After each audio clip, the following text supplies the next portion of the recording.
ጤና ይስጥልኝ የተወደዳችሁና የተከበራችሁ የምናሉሽ ረታ ኢንተርቴይንመንት ተከታታዮቻችን በሙሉ እንዴት ቆያችሁልን? ይህ በየሳምንቱ ወደ እናንተ ይዘን የምንቀርበው የትረካ ሰዓታችን የትረካ ሰዓት ቻናላችንን በቅንነት ሰብስክራይብ፣ ሼር፣ ላይክ እያደረጋችሁ ቤተሰብ እንድትሆኑ ታሪኮቻችን ደግሞ ለሌሎች እንድታጋሩ በትህትናና በፍቅር እየጠየቅኩኝ ከወዲሁ ስለ አብሮነታችሁ ከልብ አመሰግናለሁ። ያልተነበበው አንባቢ አቶ ነጋሽ ባልቻ፣ ጸሐፊ አንዱዓለም አራጌ። ለትረካ አዘጋጅቼ ያቀረብኩላችሁ ምናሉሽ ረታ ነኝ። ያልተነበበው አንባቢ ክፍል 39። አቶ ነጋሽ በግብርናው ዘርፍ ትልቅ ኢንቨስትመንት ለማድረግ ዝግጅት ላይ በነበረበት ወቅት አብዮቱ በአናቱ በመፈንዳቱ በስፋት ያለመው ህልሙ ተጨናገፈ። በሌላ በኩል የህፃናት ልብስ መደብሩን ወደ የልብስ ፋብሪካ ደረጃ ለማሳደግ ኦቨርሎክ የሚባል ማሽን ገዝቶ ዝግጅት ላይ የነበረ ቢሆንም በአብዮተኞቹ አድሃሪነት አስፈርጆ እስከ እስር ከዚያም ሲያልፍ እስከ ሞት የሚያደርስ ወንጀል ሆኖ በመቆጠሩ የልብስ ፋብሪካው ጉዳይ ሳይገፋበት እንደቀረ ተመልክተናል። አቶ ነጋሽ ለሙዚቃ ጥሩ ጆሮ ብቻ ሳይሆን ጥሩ ልብ እንደነበረው አስራት ዋሬ ያስታውሳል።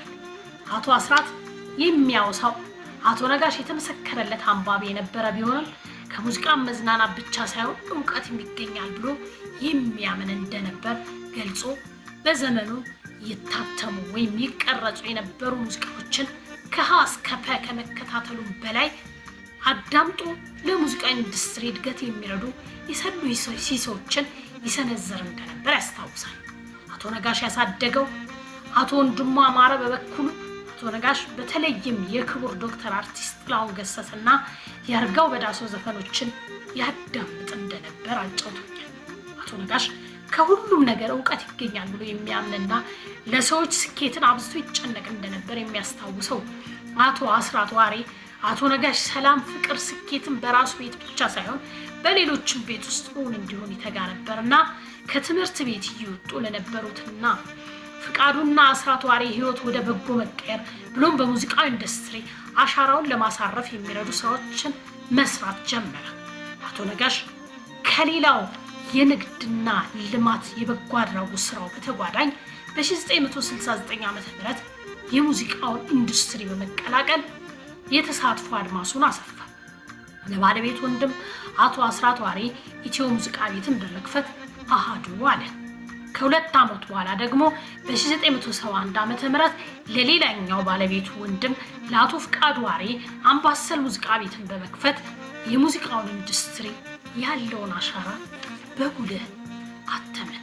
አቶ ነጋሽ ባልቻ በውል አስቦና አጥንቶ የሙዚቃውን ስራ ከመጀመሩ በላይ ሙዚቃ ቤቶችን ለከፈተላቸው ወጣቶች ያልተቋረጠ የድጋፍ ክትትልና የምክር አገልግሎት በመስጠት ስራቸው ለፍሬ እስኪበቃ ድረስ ካጠገባቸው እንዳራቀ አቶ ነጋሽ ባልቻ ጉዳቱን አዳምጦ ሙሉ የሚያደርግልህ መንገድህን የሚጠርግልህ ለውጤትም እስክትበቃ ድረስ አይለይም ሲል የአቶ ነጋሽን በጎነት ይገልጻል።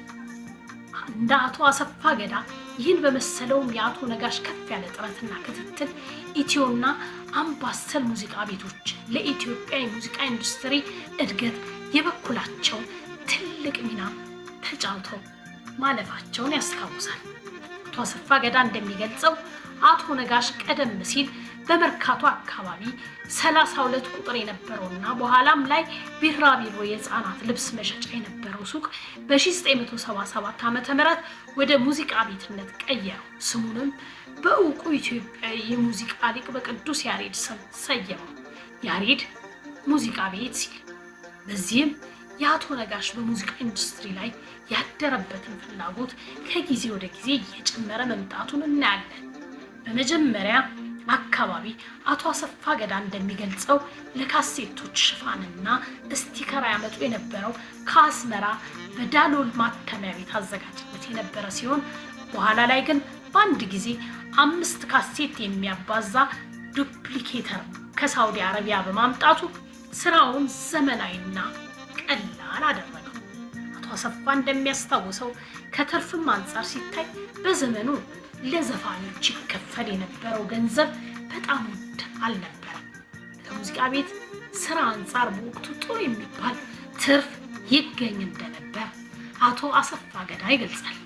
በሶስቱ በኢትዮ አምባሰልና ያሬድ ሙዚቃ ቤቶች አማካኝነት በርካታ የዘመናዊና የባህላዊ ዘፋኞች ያሳተሟቸው ካሴቶች ለአድማጮች እንዲደርሱ ለማድረግ ተችሏል።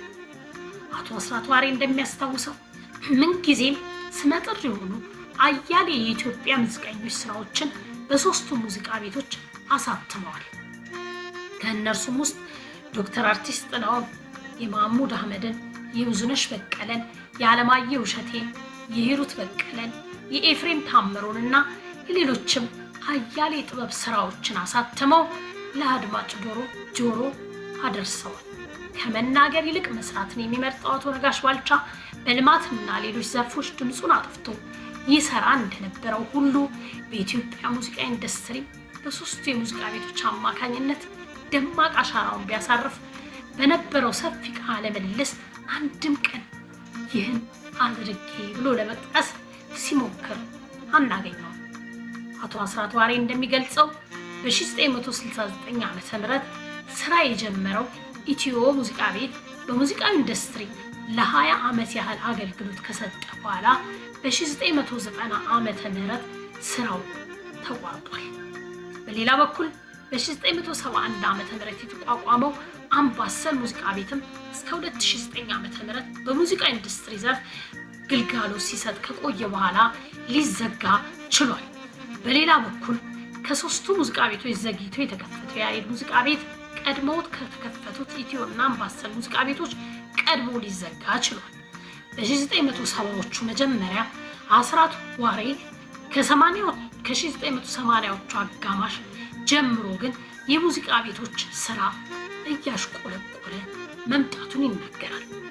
በተለይም ደግሞ የቅጂ መብት ችግር እየተስፋፋ በመምጣቱ ለረጅም ጊዜ በሙዚቃ ኢንዱስትሪ ዘርፍ ሲሰሩ የነበሩት እነ ታንጎ፣ ማራቶ፣ ኢትዮና ያሬድ ሙዚቃ ቤት የመዳከም ከዚያም ሲያልፍ የመዘጋት ዕጣ ያጋጠማቸው ከገበያም ሊወጡ የቻሉት ይለናል ጸሐፊያችን አንዱዓለም አራጌ ያልተነበሩ አንባቢ በተሰኘው ድንቅ መጽሐፍ ላይ።